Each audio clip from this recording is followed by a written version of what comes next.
La colonia Peralvillo nació en los primeros años de 1900, que tuvo su época de gloria e importancia, por su ubicación y ser paso obligado, por las aduanas que tenían que pasar los comerciantes que transportaban el pulque que traían de Apan Hidalgo, que también fue el barrio más olvidado, por la delegación de la Cuauhtémoc, siendo su panorama de casonas y vecindades, deterioradas por el tiempo. En 1951 mis padres, y mis 3 hermanos, nos trasladamos a este olvidado barrio para vivir los ciclos de la niñez y adolescencia de 1951 a 1965. A la edad de 8 años que llegué al barrio observaba cómo estaba conformado, la vecindad, que su ubicación era en las calles de Ernesto Elordu y esquina con Franz Liszt. Las calles de la colonia son de nombres de músicos famosos, nacionales y extranjeros, y que pocos sabíamos quiénes eran en su vida artística. Posiblemente identificábamos a Juventino Rosas por su vals sobre las olas, y que era por la difusión de la película del mismo interpretando la Pedro Infante. Enfrente de la vecindad estaba el Parque Miguel Hidalgo, que en realidad era un conjunto de árboles, y que no tenía ni un palmo de pasto, o algo agradable a la vista. Existía el mercado popular tipo del tiempo de la colonia, con sus puestos improvisados, con cajones de madera y una manta blanca para protegerse del sol. El río Consulado estaba altamente contaminado, y que estaba plagado de todo tipo de leyendas e historias. Los habitantes, la gran mayoría, éramos de clase baja que proveníamos de los diferentes estados de la República, y cada cual con sus costumbres, culturas, manera de pensar y actuar. Los chamacos nos acoplábamos a la forma de vida que imperaba en el barrio, y que de alguna forma se fue conformando una nueva cultura, y que inclusive en otros estados de la República nos conocían como los manitos, carnales, los ñeros, los chilangos, y nos tenían bajo la lupa como mañosos, tranzas y albureros. La manera de hablar y los diálogos era algo parecido como se expresaba el cómico Tintán y su carnal Marcelo, ya que Tintán traía su cultura de los pachucos que emigraban a Estados Unidos. Otro personaje que describía la forma de vida de los barrios populares del DF fue el señor Javier Vargas, que creó una historieta mexicana en 1948. La familia Burrón, el compositor y cantante Salvador Flores Rivera, conocido como Chava Flores, con su letra y música retrataba a las personas de los barrios bajos, quizás de una forma burlona, pero que era la realidad.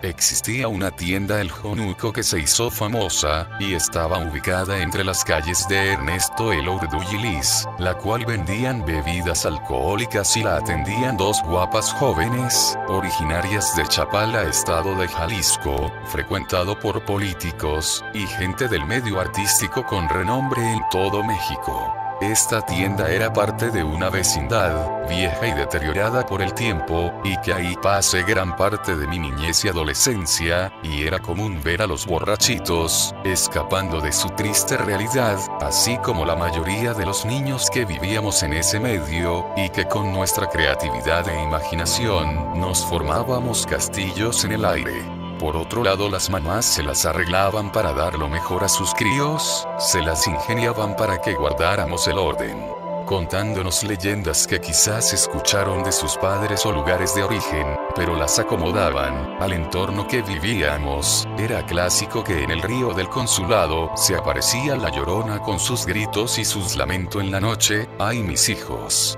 Otras sacaban al charro negro, y mi madre, que era del estado de Colima, me traía frito con el nahual. Era una persona mala, que se transformaba en un animal horrendo, que se llevaba a los niños que se portaban mal, así que me dejaba con el ojo cuadrado. Unos personajes muy queridos fueron los hermanos Rosete Aranda, que tenían su empresa de títeres. Su fama se debió a su raíz en el folclore mexicano, y se disolvió en 1958. Sus funciones eran gratuitas, dando sus funciones frente a la casa en que vivían, en la calle de Liszt, contribuyendo al sano esparcimiento de chicos y grandes, dejándonos en la mente su creatividad, ya que varios de los chamacos empezamos a montar nuestro espectáculo, creando muñecos de cartón, madera o trapo y que en realidad era una imitación del teatro guiñol. Fue una época feliz y agradable para todos mis compañeritos de infancia. Otros personajes del medio artístico eran los de la Sonora Santanera, que su formación e inicio fue en la colonia Valle Gómez en el año de 1955, pero que por alguna circunstancia ensayaban en una casa que estaba en las calles de Beethoven, frente a mi querida escuela Jacinto en Echagoya, y que posteriormente se integra Sonia López, la chamaca de oro, como vocalista, que también era del rumbo. En 1960 lanzan su tema La Boa. El éxito no se hizo esperar. Otro espectáculo que disfrutaba toda la familia era el cine de Piojito, como comúnmente se le nombraba. Existían dos, el cine Bravo y el cine Ángela Peralta. El programa decía 3 películas por un solo boleto, es de permanencia voluntaria, y que comúnmente era Ustedes los ricos, nosotros los pobres, Pepe el Toro, con Pedro Infante, Blanca Estela Pavón, Chachita y el Pichi. Como normalmente las familias se pasaban mediodía en el cine, las mamás llevaban sendas canastas con comida y cena, tal pareciese que era que se combinará día de campo y cine al mismo tiempo. En el año de 1957 estoy por terminar mi primaria en la escuela Jacinto en Echagoya, pero sucedió que a la bendita secretaria de Educación Pública, cosa que a la fecha no entiendo, se le ocurre tirar nuestra escuela en pleno ciclo escolar y construir una nueva escuela con material más sólido. La que teníamos era de tipo tabla roca y techo de lámina galvanizada, la cual producía unos calorones tremendos. ¿A dónde fue a terminar su ciclo escolar todos los escolapios? Lo que sí sé es que nuestros maestros de sexto trataron de que no perdiéramos el año escolar y buscaron donde tomáramos las clases. Primero nos colocaron en una escuela secundaria que se ubicaba en la calzada de Guadalupe, después consiguieron una casa grande cerca de la calzada de los Misterios, que en ese lugar felizmente terminé mi primaria como le hice. Porque me dieron mi certificado de aprobado. Sería por mi alto coeficiente intelectual. Lo que sí creo es que fue por obra y gracia del Espíritu Santo, porque la realidad era que a duras penas escribía mi nombre correctamente y podía ejecutar una que otra operación básica de matemática, sudándome el seso. El tiempo avanza, y se deja atrás la niñez para pasar a la adolescencia, y que son cambios significativos en nuestras vidas. Quizás sin darnos cuenta se nos abre otra forma de percibir la vida, el mundo, la sociedad. E incomprensibles que si no tenemos buenas guías, o no nos dejamos guiar, es fácil perderse en este mundo nuevo y confuso. Inicia el año de 1957 a 1958 en el que grandes cambios sociales, culturales y políticos se efectúan en el mundo y en nuestro México. La influencia del cine, con las películas de Rebelde sin causa con James Dean, El Salvaje, con Marlon Brandon, cine de inconformidad, rebeldía y violencia, la música con su nuevo ritmo del rock and roll, la moda con las chamarras de piel, pantalones de mezclilla, jean, zapatos de ante, motocicletas, autos que produjeran la sensación de velocidad, marcaron fuerte influencia en los adolescentes, que principalmente copiábamos a nuestros vecinos del norte con sus modales y forma de vivir. En esos años me integro con un grupo de jóvenes y que nos conocían como los del billar. Nosotros simplemente le llamábamos el club. Nos reuníamos para charlar, asistir a los bailes, paseos o frecuentar las neverías con las chicas del barrio, escuchar la música de moda. En si no nos gustaba la violencia o andar metidos en líos. En ese tiempo ya existía la pandilla de los chicos malos de Peralvillo, además de otros pandilleros rivales que se formaron en diferentes colonias del Distrito Federal, y que fueron la pandilla de la Vallejo, los de la San Simón, los gatunos del sur de la Ciudad de México, los nazis de la Portales, los azotes de la Narvarte, los de la Roma y otros grupos menos fuertes como los rócolos de la Industrial. Indudablemente, los chicos malos de Peralvillo era la pandilla más fuerte y numerosa, eran un grupo de adolescentes agresivos, y se batían en tenaces peleas armados de palos, cadenas, piedras, tubos y que en ocasiones llegaban al empleo de mortales instrumentos, y esto ocasionaba que otras pandillas los imitaran y esto propiciaba la delincuencia. Los líderes de los chicos malos eran el Tony Curtis y su hermano, Germán, y que de cierta forma sí tenían el perfil de líderes, en las batallas fuertes siempre estaban al frente, y si alguien cometía un error de esos era su problema, más adelante le formaban juicio. La convivencia dentro de su grupo era de cordialidad y unidad, eran muy territoriales, y a las chicas del barrio y gente adulta las respetaban, cuidaban que ningún intruso los molestara. En el año de 1960, le pedí a una linda muchachita que fuera mi novia y que en el año de 1963 nos casamos en la iglesia de la Santísima Trinidad, ubicada en la calle de Felipe Villanueva. A la fecha del 2018 Dios nos ha concedido seguir unidos y con muchos hijitos. 5 de 6. La situación era que ella vivía en la calle de Felipe Villanueva, a una cuadra del cuartel de los chicos malos. Como diario la visitaba, me las tuve que ingeniar para no tener broncas y salvaguardar el físico. Me gané la amistad de ellos, pero sin ser integrante activo. Varias veces visité la casa del Tony Curtis y de Germán, su hermano, acompañado de un amigo, Hilario Morales, que era boxeador profesional a nivel internacional, que inició su carrera en 1957, pero que a pesar de su fama los chicos malos ya lo habían ablandado a punta de golpazos. De cierta forma mi novia y yo convivíamos con ellos en sus tardeadas y paseos que organizaban. Germán y yo teníamos motocicletas de mediana potencia y que una o dos veces salimos a presumir nuestras habilidades, aunque tiempo atrás me vi envuelto entre ese enfrentamiento con chavos, que en realidad nunca supe el motivo de la agresión y ni quiénes eran o si pertenecían a la pandilla de los chicos malos. Los domingos, acostumbrábamos asistir a un salón de baile en la calzada de Guadalupe que se llamaba El Champotón y el objetivo era para reunirnos y escuchar música de los diferentes grupos musicales que interpretaban música de rock. A ese lugar no se les invitaba a las chicas, el lugar era medio inseguro. En ese lugar fue la única vez que presencié su furia y alevosía.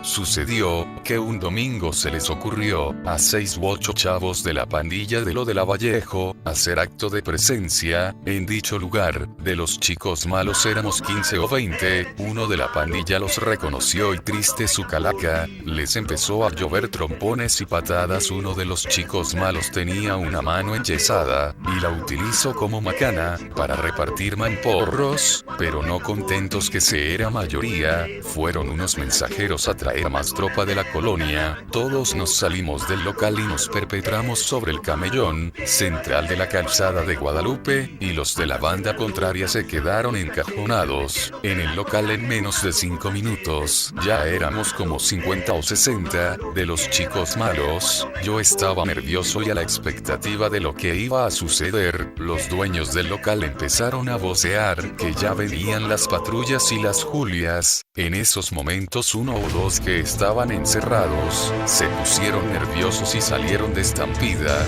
uno de ellos suelo. Ahí fue su acabó, se le llovieron patadas y garrotazos por toda su humanidad. Luego observó que mi amigo de infancia también estaba participando en la patiza sobre ese pobre muchacho. Lo tuve que jalar y decirle que no fuera gacho. Viendo que la situación se ponía color de hormiga, nos esfumamos del lugar. Cuando ya habíamos salido de la zona de peligro, le llamé la atención a mi amigo. Anteriormente ya habíamos tenido diferencias, nos habíamos liado a golpes. Fue motivo en que se terminó una época de amistad en la que nos decíamos carnal, compañero, mi amigo. El gobierno del Distrito Federal se percata que la situación con las pandillas se les están saliendo de control e inician las famosas redadas con equipo y personal capacitado para golpear y amedrentar a estos jóvenes conflictivos, utilizando macanas, gases lacrimógenos y otras armas para golpear. Cuando en las redadas lograban detener a algunos jóvenes, los subían a unas camionetas grandes, llamadas Julias. La verdad es que la autoridad no se las veía nada fácil, y que en ocasiones las llamadas Julias terminaban en el fondo del río Consulado. El tiempo transcurre, y este grupo de pandillas se van disolviendo. A finales de la década de los 60, el gobierno se encuentra con otros problemas, y tienen que organizar grupos de choque para disolver a los jóvenes estudiantes que marchan reclamando sus derechos. Desgraciadamente, grupos de mafias organizadas utilizan a jóvenes de barrios marginales para utilizarlos como chivos expiatorios y que distribuyan la droga, o como sicarios para eliminar a la competencia. Enumerar todos los problemas que pasan los jóvenes y los adultos de igual forma es infinito, históricamente, ya sea por su afán de sexo, poder, dinero, inconformidad, prestigio y muchos otros defectos que posiblemente nacemos con ellos y no nos podemos desprender tan fácilmente, y que además nos pasamos parte de nuestra vida culpando al vecino, al padre, la madre, al gobierno, los maestros y los que se nos ocurra para sacudirnos de nuestros errores. A mi manera muy personal, sería más sano pensar individualmente cuáles son mis defectos y cualidades para así crecer como persona. Si esto fuera una constante y que se practicara durante muchas generaciones, se llegaría a un nivel espiritual aceptable, y viviríamos un mundo mejor. Quizás digan que son sueños guajiros, utopías, pato aventuras o que me las troné, pero es mi manera de ver la vida, así lo tengo que manifestar, ya que yo no he sido una perita en dulce, y que a través del tiempo, he vivido con errores y aciertos. No quiero seguir filosofando para no cansarlos. Se va terminando otra etapa de mi vida, en que me voy alejando de mi querida colonia, Peralvillo, los chicos malos, las tardeadas, al cine de Piojito, las visitas a las neverías, y colocar nuestras monedas de 20 centavos en las rócolas, para escuchar nuestra música del rock and roll, los maravillosos años 60. Para mí fue una época maravillosa de gratos recuerdos. En los años 1965, a finales de 1960, la colonia Peralvillo entra a la modernidad, por órdenes de los funcionarios del Departamento del Distrito Federal, tapando el río Consulado, construyendo el circuito interior, que une al Aeropuerto Internacional de la Ciudad de México, la vialidad del Eje Central, antes San Juan de Letrán, que desemboca en el circuito interior, remodelan el Parque Miguel Hidalgo y construyen el Mercado Popular de San Joaquín. En realidad es lo más relevante de la colonia Peralvillo. Los inversionistas adquieren vecindades viejas para construir edificios de departamentos. En sí, el panorama del barrio casi es el mismo. Para 1965, ya casado, 2 hijos con un trabajo estable, busco con mi esposa otro lugar donde iniciar otro ciclo de nuestra vida y seguir a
Y, esto es todo.